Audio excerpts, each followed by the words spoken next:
Kita ke saham pilihan pemirsa, data selengkapnya dapat Anda saksikan di layar televisi Anda. Ini adalah rekomendasi tentunya dari Mas Raditya Krishna Pradana, Equity Analyst PT Kanaka Hita Solvera yang telah kami himpun. Ada SMGR, support 6.525, resisten 6.850. Direkomendasikan ini adalah buy, kemudian BBYB, support 1.695, resisten 1.960. BTN support 1.550, resisten di 1.745, dan Medco pemirsa support di 500, resisten di 550. Itu adalah 4 saham rekomendasi dari Kanaka Hita memasuki bulan Februari. SMGR, BBYB, BBTN, dan juga Medco. Semuanya buy ya Mas Radit? Iya betul, baik Mbak. Kenapa Anda lebih ke BBYB nih dan BBTN untuk banking? BBYB dan BBTN menurut kami juga menarik, selain yang sudah kami sebutkan tadi, Bank BCA dan Mandiri, bisa sebagai opsi bagi teman-teman investor semua untuk melirik selain 4 perbankan besar ya Mbak. Kami melihat BBYB menarik karena secara story fundamentalnya BBYB setelah atau sudah melaksanakan right issue-nya di awal Januari.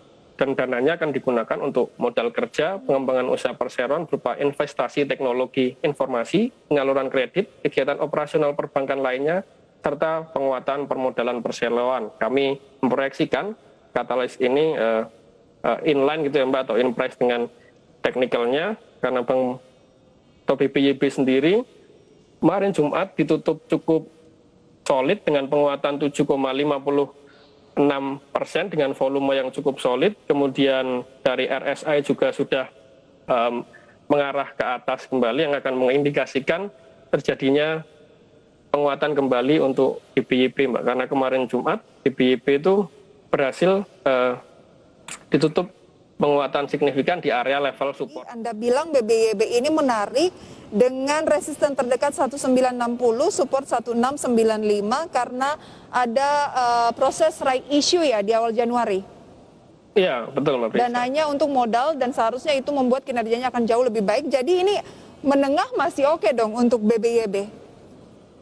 Masih Mbak menurut kami, tapi harus memperhatikan support terkuatnya Mbak, karena melihat penguatan BBYB yang sudah cukup signifikan betul.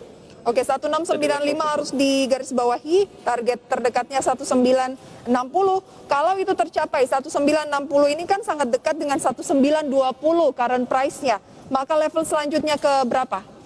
Apabila breakout tersebut, kami proyeksikan BBYB akan mengejar ke area resistennya di area 2185 Mbak. Oke, 2185 target selanjutnya setelah 1960 di break. Baik. BBTN bagaimana? BBTN juga secara story fundamental kami melihat BBTN direncanakan oleh Menteri BUMN Bapak Erick Thohir akan menjadi salah satu emiten perbankan yang tahun ini juga akan mengalami aksi korporasi right issue. Dan dananya digunakan untuk menopang pembiayaan perumahan bagi masyarakat Indonesia. Sehingga concern dari Bank BTN ini di tahun ini untuk menopang pembiayaan perumahan bagi masyarakat Indonesia Mbak. Sehingga kami menilai ini cukup menarik bagi proyeksi kinerja Bank BTN di tahun 2022 ini. Oke, BTN Anda rekomendasikan dengan target penguatan adalah resisten 1745. Kalau ini tercapai, berikutnya di posisi berapa? Kalau berhasil breakout level tersebut, kami proyeksikan Bank BTN akan ke level 1850. Oke, berikutnya adalah 1850, support 1550 ya? Betul. Baik, selanjutnya ada SMGR. Tadi juga Anda rekomendasikan saham semen ini ya? Iya, betul. Kami melihat bahwa SMGR akan secara teknikal akan mengalami technical rebound dulu Mbak, setelah beberapa waktu terakhir mengalami penurunan yang cukup signifikan. Support berada di level 6.525 dan resisten di 6.850. Ini berarti jangka pendek saja ya, karena levelnya saat ini 6775. Betul, karena kami menilai secara tren atau dari chart daily, SMGR masih berada di tren bearish-nya. Namun ada story fundamental yang menarik, Mbak, dengan adanya proyek ibu kota negara di Kalimantan Timur, yaitu otomatis akan menambah demand dari fasilitas-fasilitas, baik dari fasilitas pemerintah ataupun perumahan, baik dari masyarakat yang akan hengkang di ibu kota baru, itu kami yakini dapat meningkatkan demand dari penjualan semen, karena pembangunan di sana pasti juga akan mengalami peningkatan, sehingga kami menilai hal ini cukup menarik bagi kinerja SMGR di tahun ini. Oke, jadi SMGR kita cermati dulu jangka pendek, tapi seiring dengan adanya sentimen ibu kota baru gitu ya, peluangnya akan lebih oke, tapi tunggu dulu dari segi teknikal juga mampu break tidak di resisten yang telah disampaikan tadi, yaitu 6850, kemudian 7400. Nah, boleh itu tetap di keep gitu ya, karena kan sentimen ibu kota baru ini akan cukup panjang, begitu Mas Radit ya? Iya, betul Mbak Prita. Cermati 6525 sebagai support kuat. Baik, kita akan ke Medco. Dari sekian saham-saham energi, Anda menempatkan Medco adalah yang paling Anda rekomendasikan. Kenapa Medco? Dan tapi sangat tipis ya, support 500, resisten 550. Betul Mbak, karena pada penutupan kemarin Jumat, itu berada di level resisten trendline dan horizontalnya di level 550. Apabila ini berhasil breakout, maka kami proyeksikan akan ke level 610. Kami juga melihat dari sisi fundamental seperti yang sudah kami sampaikan tadi, bahwa sentimen memanasnya Ukraina dan Rusia berpotensi akan menghambat suplai minyak, Mbak. Sehingga kami melihat dari harga minyak sendiri, kami proyeksikan juga masih bisa menembus di level 90 US dollar per barel, bahkan lebih. Sehingga ini menjadi latar belakang mengapa kami memilih Medco. Oke, jadi Anda lebih tertarik ke Medco dibanding saham energi lain kalau terkait dengan kenaikan harga minyak mentah dunia karena tensi geopolitik ya antara Rusia dan juga Ukraina ya? Iya, Mbak. Oke, kita update pembukaan perdagangan pada pagi hari ini, pemirsa. Dapat Anda saksikan selengkapnya di layar televisi Anda, di mana IHSG setelah 5 menit dibuka bergerak sekitar 6.656, ada pelemahan dibanding penutupan. Oh tidak ya pemirsa, justru naik 0,27%. Jakarta Islamic Index LQ45 juga menopang kenaikan indeks harga saham gabungan.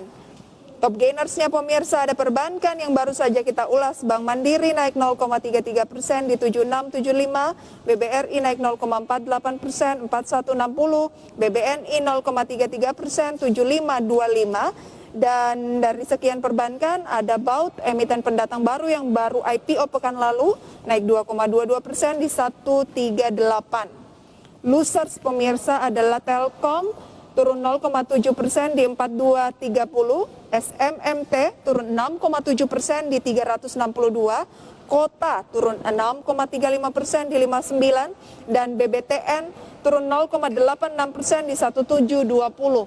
BBTN-nya turun nih, Mas Radit, di 1720. Tetap masih oke ya? Masih oke menurut kami, Mbak.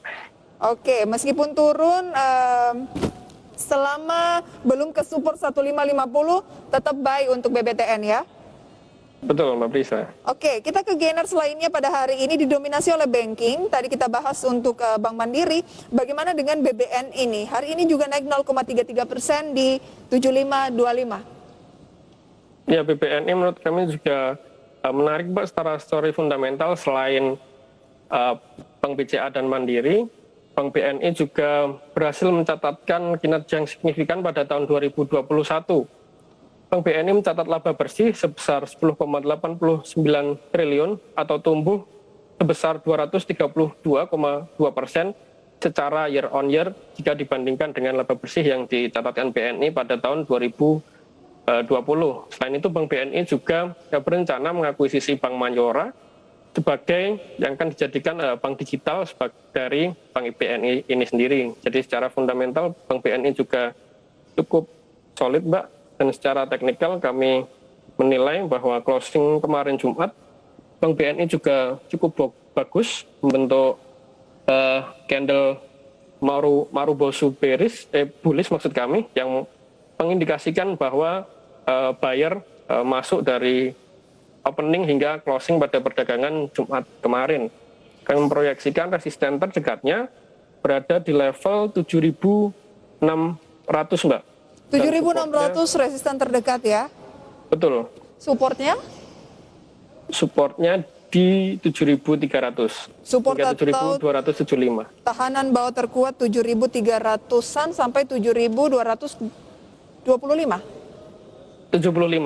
Oke, itu dia ya untuk BBNI yang sekarang berbalik arah menjadi melemah 0,33%. Singkat saja, hari ini Antam menjadi net foreign buy kedua setelah Bank Mandiri 7,5%. Maksud kami 7,5 miliar rupiah atau naik 0,85%. Banyak prospek yang dinilai menarik dari Antam ini, termasuk kinerjanya yang diramal akan lebih solid, belum rilis gitu ya. Kemudian produk ferronikel aneka tambang dinilai juga memiliki prospek yang menarik. Singkat saja untuk Antam. Baik Mbak, setelah breakdown di area sideways-nya yang cukup lama beberapa waktu lalu dan sempat di level 1750, kami melihat support terkuat Antam berada di level 1705. Kami melihat pada perdagangan 25 Januari terdapat gap down di level 1880, sehingga kami menilai bahwa secara fundamental akan inline dengan teknikalnya, yaitu akan mengalami technical rebound dengan target minimal menutup gap down-nya terlebih dahulu Mbak di level 1875 hingga 1845. Baik untuk Antam? Iya, tapi jangka pendek. Jangka pendek saja ya, oke. Saya sekali waktu kita terbatas, Mas Radit. Terima kasih banyak untuk sharing informasinya pada pagi hari ini. Tadi Anda katakan ya, indeks harga saham gabungan baru akan mengalami penguatan kalau mampu break di 6670 ya? Betul, Mbak. Terima kasih Mas Radit, sehat dan sukses selalu untuk Anda. Selamat pagi. Selamat pagi.